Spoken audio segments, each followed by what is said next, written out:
Aku ni kan benda ni scam. Buat-buat jadi pula kan.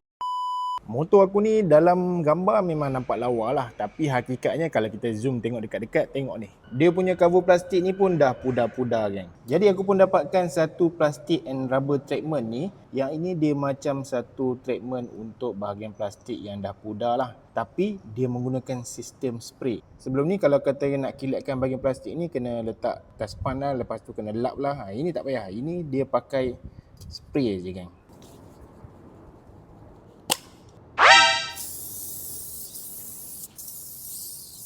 Nampak tak apa yang aku nampak? Ini selepas, ini sebelum. Kusam, kilat. Wih, hanya satu spray saja dah boleh dapat kilat yang macam ni tau. Aku try habiskan dulu satu ni, tengok macam mana. Okey ke tak okey?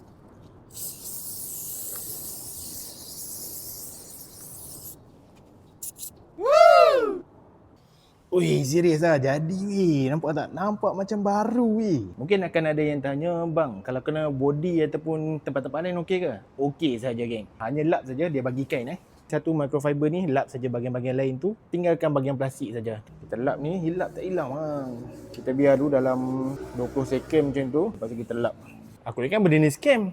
Buat-buat jadi pula kan. Harga dia pun murah juga. Siap dapat sekali dengan microfiber punya kain dan juga ada dapat sekali dengan span. Dia ada bagi span lah. Jadi kalau nak dapatkan plastik and rubber treatment ni, aku sediakan link dekat bawah. Harga dia murah je weh. Jangan lupa like, komen, share dan follow geng.